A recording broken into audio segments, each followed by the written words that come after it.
네, 예고해드린 대로 박찬대 더불어민주당 원내대표 만나봅니다. 안녕하십니까? 네, 안녕하세요. 박찬대입니다. 예, 어제 윤 대통령 기자회견 얘기부터 좀 여쭤보겠습니다. 어제 긴급 기자회견 열고 그 기자회견에 대한 평가를 굉장히 박하게 하셨는데요. 어떻게 보셨습니까? 네, 실망스러운 회견이라고 말씀드렸는데요. 지금 전혀 대통령께서 총선 민심을 모르고 계시구나. 여전히 바꿀 생각이 없구나. 여전히 소통할 생각이 없구나라는 생각이 들었고요. 지금 국정 운영의 방향과 태도가 모두 틀렸다는 것이 총선의 민심인데 나는 여전히 옳다는 태도를 고집하고 있는 모습 같아서 실망스러웠습니다. 예, 해병대원 특검법, 민생회복지원금 문제도 사실상 거부해서 더 실망했고요. 대통령으로서 국민의 삶을 돌보고 국민의 생명을 지켜야 함에도 그 책무를 계속 외면하겠다는 태도를 보여서 실망감이 크다. 이렇게 예, 말씀드리겠습니다. 그 실망감이 긴급 기자회견을 열 정도로 컸습니까? 예, 사실 들으면서 이 부분에 대한 민주당의 입장을 말씀드려야 되겠다. 사전에 계획되었던 것은 아니었기 때문에 그래서 긴급이라는 말을 썼던 것 아닌가 싶고요. 예, 보통 대통령의 시정연설이나 주요한 기자회견이 있게 되면 야당에서 어떤 입장인지 밝히는 게 관례적인 일이기 때문에요. 말은 긴급이었지만 어떻게 보면 당연히 전달돼야 될 내용 아니었나 생각합니다. 예, 하나하나 좀 구체적으로 여쭤보겠습니다. 최상병 특검법 관련해서는 거부권을 거의 분명히 명시적으로 밝혔습니다. 거부권을 행사하겠다는 뜻을 어떻게 보십니까? 예, 공수처 수사를 지켜보자 이렇게 말씀하셨거든요. 예, 실질적으로 이것은 하지 말자는 얘기다. 저희는 이렇게 해석을 했고요. 그런데 과거에도 수사 중인 사안에 대해서 특검을 한 사례가 많이 있어요. 대북 송금 특검, 노무현 대통령 측근비리 특검, 또 삼성 비자금 특검, 또 유명한 최순실 국정농단 특검, 드루킹 댓글 조작 특검, 세월호 참사 진상규명 특검 이렇게 있는데요. 심지어 대통령께서는 검사 시절 국정농단 특검에도 참여했던 적이 있습니다. 민심을 받든다면 대통령이 거부권을 행사하면 안 된다. 제가 볼 때는 거부권을 행사하게 되면요, 적절하지 않다고 생각하는 국민들이 아마 분노를 표하지 않을까. 결국은 국민 여론이 중요하다고 생각되고요. 국민의힘 의원들도 만약에 거부권을 행사해서 만약에 제의하고 재의결한다라고 하면 여론을 의식하지 않을 수 없을 것이다. 그래서 거부권 행사하지 말고 수용해 달라라고 하는 부분을 기자회견 전부터 우리가 계속 요구했던 겁니다. 자, 그럼에도 불구하고 대통령은 거부권을 하겠다는 입장 같습니다. 분명히. 그런데 여당 이탈, 지켜봐야죠. 아직, 예. 그렇습니까? 좀 네. 어떤 변화 가능성이 있을 수도 있다고 보십니까? 국민을 이기는 정부 있나요? 제가 볼 예. 때는 국민들은 총선 선거를 통해 가지고 심판을 했는데 그 부분에 대한 대통령의 총선 심판에 대한 의미를 제대로 해석하지 못하고 국정기조를 계속 바꾸지 않는다라고 하면 제가 볼 때는 국민을 이길 수 없다 이렇게 판단이 되기 때문에 지금 5월 2일 날 의결하고 예. 5월 7일 날 대통령실로 송부했거든요. 예. 한 보름 안에 결정하도록 되어 있는데 14일이나 21일에 국무회의가 있는 걸로 알고 있습니다. 예. 그때 만약에 거부권을 행사할지에 대해서 아마 심각하게 고민할 거라고 생각이 되고요. 거부권을 행사하게 되면 아마 즉각적인 국민들의 반발, 야당의 사실은 공세가 이어질 거라고 생각이 되는데 정말 윤석열 정부의 성공을 위해서 거부권 행사하시면 안 된다. 이렇게 말씀드리고 싶습니다. 예. 김건희 특검법. 이 특검이 정치 공세일 뿐이다. 이건 어떻습니까? 정치 공세인가요? 그 공정과 상식을 내세워서 대통령에 당선되신 분이 하실 말씀은 아닌 것 같고요. 공정과 상식을 내세우면서 최순실 국정농단 특검에서 사실 인기를 얻고 국민적 지지를 받아서 여기까지 온 거 아닙니까? 김건희 여사는 이번 총선에서 우리 민주당과 시민들이 노래하던 이채 양명주, 그중에서 주가 조작 의혹, 명품백 상납, 양평고속도로 직접 다 관계가 있어요. 모두 굵직굵직한 의혹들인데요. 다른 사람들의 혐의에 대해서는 현미경으로 들여다보는 검찰이 또는 대통령이 배우자의 혐의에 대해서 애써서 외면하는 것은 공정과 상식은 절대 아니다. 이렇게 생각합니다. 자, 이 최상병 특검법보다 한 발 더 나아가서요. 정치 공세로 규정을 했기 때문에 이건 정말 거부권 행사가 거의 거부권 행사를 어떤 명시했다. 이렇게 볼 수도 있는데 대책은 뭔가요? 여기에. 대책이라고 하면은 국민을 바라보는 거죠. 거부권 행사했다.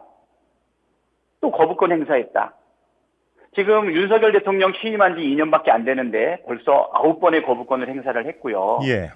요번에 해병, 순직 해병의 특검과 관련해서 거부권을 또 행사하면 10번째가 됩니다.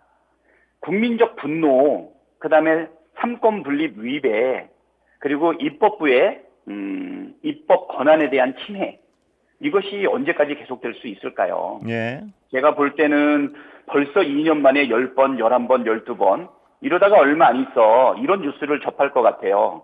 오늘도 윤석열 대통령께서 102번째 거부권을 행사했습니다. 네. 그거 제가 볼 때는 국민들이 대통령에게 줬던 헌법적 가치를 지키라고 하는 그 의무를 위반하고 있다 이렇게 판단하게 될 거고요. 이거는 정권의 성공이 아니라 정권에 대한 심판으로 뜨겁게 불타오르지 않을까 생각합니다. 예, 그런데요. 지난 그 문재인 정권 당시에는 정권도 가지고 있었고 의석수도 180석이 넘었는데 무기력하게 끌려다녔다. 뭐 이런 비판이 있습니다. 요번 네, 그렇습니다. 22대에는 정권이 없습니다. 일단 무엇이 달라질까요? 예, 의석만으로는 달라질 것이 없다. 이렇게 예측하시는 분들도 있는데요. 그것은 정치를 공학적으로만 보는 것이고요. 과거에 정치 문법에만 익숙한 분들의 판단 아닐까 싶어요. 지금 우리 민주당은 정치의 주체는 정치인이 아니라 국민들이다 이렇게 생각을 하고요.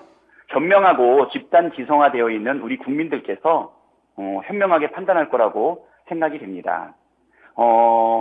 지금 우리가 21대 때 180석 가지고서 제대로 못했죠. 그런데도 불구하고 윤석열 정권을 심판하고 우리한테 다시 171석, 야당으로는 192석을 몰아주셨어요. 이 얘기는 뭐냐면 한 번 더 기회를 줄 테니까 다수 의석을 가지고 책임 있게 국회를 운영해라. 그리고 정부를 확실하게 견제하고 잘못하면 심판에 힘을 모아줄 테니까 똑바로 해라 이런 부분이거든요. 전에는 우리가 정부 여당이었기 때문에 협치에 대한 부담이 있었어요. 그래서 어쩌면 협치라는 미명하에 아무런 성과를 내지 못하는 무능한 국회의 모습을 보여줬기 때문에 그래서 그 이후에 여러 선거에서 민주당이 실패하지 않았습니까? 우리가 다시는 그런 시행착오를 하지 않기 위해서라도 이번에 힘 실어준 국민들을 위해서라도 분명하게 행동하겠다. 우리 원내대표단의 이번 슬로건이요. 예. 실천하는 개혁 국회 그리고 행동하는 민주당입니다. 예. 이 실천과 행동을 통해서 개혁 국회와 민생 국회 반드시 이루어내겠다. 그래서 21대하고는 완전히 다른 21대하고 완전히 다른 22대의 민주당이 되겠다라고 하는 게 저희의 입장입니다. 예. 각오가 대단합니다. 예, 그렇습니까? 자, 박 대표님 그 원내대표 되고 나셔서 말입니다. 오늘인가요? 네. 실거주 1주택의 경우엔 종부세 면제하겠다. 이런 논란이 있었는데 그걸 주장하신 건 맞습니까? 그거는 예. 우리 민주당이 지금 개혁, 첫째도 개혁, 둘째도 개혁, 셋째도 개혁이라고 이야기를 하다 보니까 예. 우리 국민들의 민생과 경제에 대해서 혹시 우선순위가 밀리는 것 아닌가라는 우려가 있을 것 같아서 예. 경제와 민생에도 유능한 민주당이 되기 위해서 정말 준비하고 있다는 것을 이야기했던 것이고요. 예. 그거는 일부 언론에서 너무 확대 해석해서 단정적으로 이야기한 것 같아요. 특정한 정책은 장단점이 있지 않습니까? 예. 찬반도 있고 다양한 의견도 있어요. 그래서 종부세와 관련된 논란이 여야가는 물론 우리 당내에서도 다양한 의견들이 늘 있기 때문에 사실 이런 거 저런 거를 원점에서 재검토해보고 그리고 종부세에 대한 기존의 입장과 또 다른 입장은 무엇인지 검토해봐야 된다. 그것이 바로 새로운 해법을 찾아낼 수 있는 유능한 경제정당, 민생정당으로서의 민주당이 나아갈 길이다라고 하는 부분을 가볍게 말씀을 드렸는데요. 예.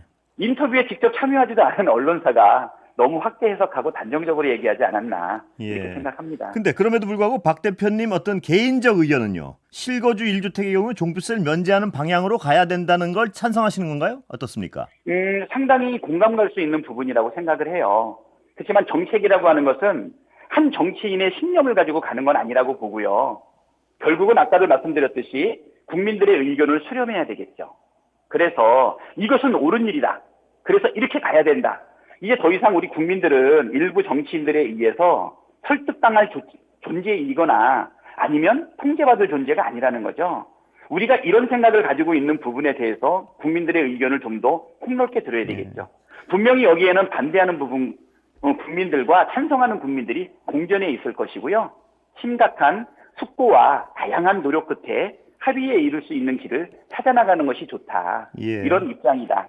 예, 저는 개인적으로 상당히 일리가 있는 부분이 있다는 것은 인정합니다. 예, 개인적으로 찬성 쪽에 기울어지신 것 같아서 개인적으로요, 물론. 하나만 더 여쭤보면 집값 비싼 집에 사는 분들은 거기 부합하는 세금을 내야 된다. 이게 민주당의 정체성에 더 어울리는 거 아닌가요? 담세 능력이 많은 분들한테는 많은 세금을 부담하는 게 지금 민주국가뿐 아니라 현대 사회의 일반적인 룰 아닙니까? 예.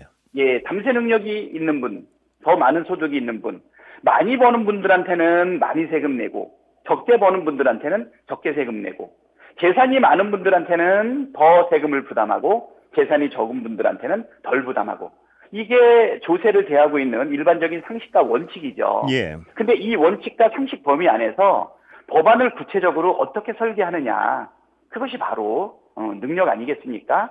시행착오는 있죠. 우리가 종부세 문제라든가 재산세 문제, 종합부동산세 문제와 관련된 여러 가지 정책들이 있었는데 사실은 정부가 정책을 내면 그거에 국민들이 반응을 하게 되는데 국민들의 반응이라든가 국민들의 생각을 수렴하지 않고 일방적으로 정책을 내는 게 현대 국가에서 가능하겠습니까? 예.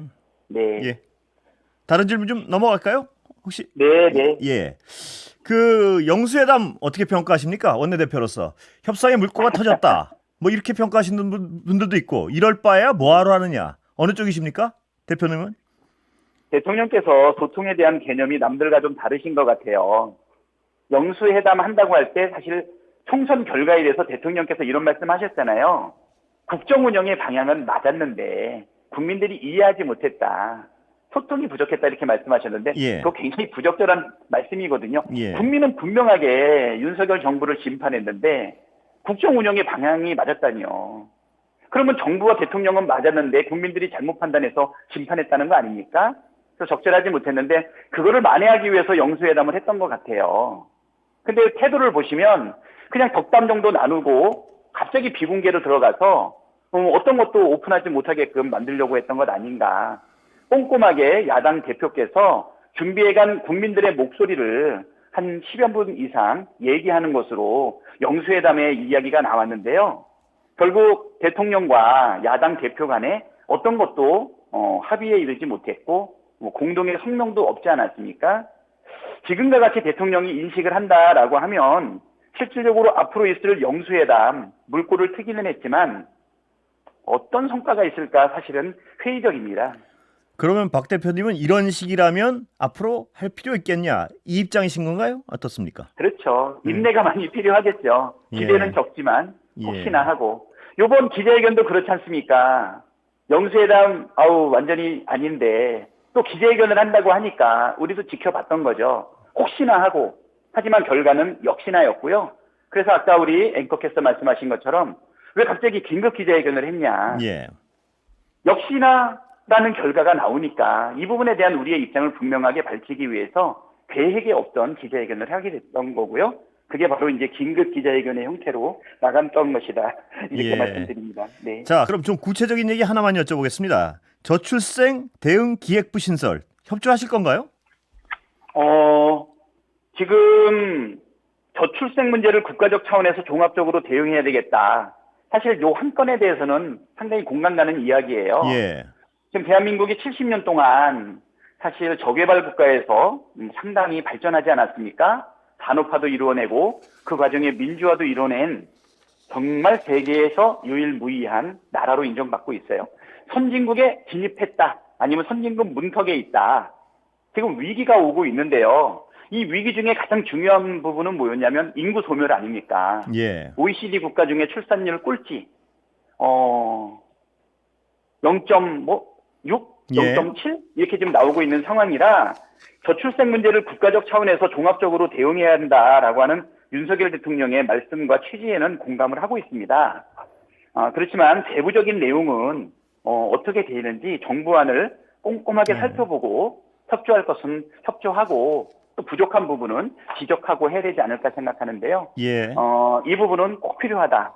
그 부분은 공감하고 있습니다. 박 대표님 그 거대 야당의 원내대표시라서 여쭤볼 게 많은데 전화로 하니까 예. 약간 답답한 게 있습니다. 다음엔 좀 직접 나와주시죠. 예, 오늘 좀 일정이 많았는데요. 예, 다음에 꼭 뉴스 아이치게 예. 가서 우리 앵커님하고도 얼굴도 대면하고 말씀도 나누도록 하겠습니다. 약속을 하신 걸로 믿겠습니다. 예. 시간 약간 남으면 정말 짧게 하나만 대답해 주시죠. 금투세 폐지 입장, 법 개정 필요한데 어떻게 보십니까? 글쎄요. 금투세 폐지로 누가 결정했나요? 아니요. 대통령이 시행 예정 아닌가요, 내년에? 금투세 시행 예정이죠. 이거 굉장히 오랫동안 고민해서 많은 의견을 받았던 부분인데요. 금투세 시행과 관련해서 다양한 의견이 있는 것은 맞아요. 그런데 기재부가 2022년 금투세 부과 대상을 15만 명으로 추산하고 있거든요. 예. 그러면 전체 투자자 중에서 상위 1% 미만일 거라고 저는 보여요. 전형적인 부자 감세에 해당이 되는데요. 이 금투세를 적용하게 되면 대부분의 우리 중산층이나 서민 투자자들은 금융소득만 5천만 원이 넘어가는 경우가 많지 않을 거로 보입니다. 그렇다 그러면 오히려 일부의 투자자들한테는 조세 혜택이 더 주어지죠. 지금보다도. 그래서 이 부분은 1%에 해당되고 있는 금투세 부과 대상만을 위해서 폐지가 맞다라고 결론을 내릴 수 있을까? 물론 1%에 들어가지 않는 많은 금융 투자자들도 금투세에 부담을 느끼는 것 같아요. 왜 부담 느끼냐면 지금은 내 금융소득이 5천만 원이 안 되지만 예. 미래에는 될 수 있는 것 아니야? 라고 그렇죠. 생각할 수 예. 있기 때문에 그런 거거든요. 그래서 저는 이 부분에 대해서는 부자 감세를 볼모로 주식 투자자들한테 불필요한 공포를 조장하는 것은 대통령으로서 책임 있는 자세는 아니라고 보여요. 예. 2020년에 결정된 금투세 도입이 이것을 위해서 이미 230억 원의 세금과 민간 비용이 투입됐다고 얘기를 해요. 이렇게 파퓰리즘적으로 접근할 것은 아니고요.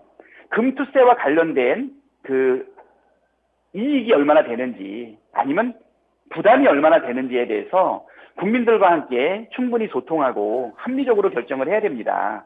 근데 그냥 갑자기 금투세 폐지하겠다 예. 이렇게 얘기를 하는데요. 세금 폐지에 대해서 일반 국민들이 갖는 부담을 줄여준다는 면은 있지만 이거 신중하게 접근해야 된다. 저희는 예. 폐지해도 된다. 폐지하면 안 된다. 이런 입장이 아니고요. 예. 국민적 컨센서스를 국민적 합의를 이룰 때까지 좀 더 검토가 요구된다. 예. 오늘 드리겠습니다. 여기까지 듣겠습니다. 감사합니다. 지금까지 예, 감사합니다. 박찬대 더불어민주당 원내대표였습니다.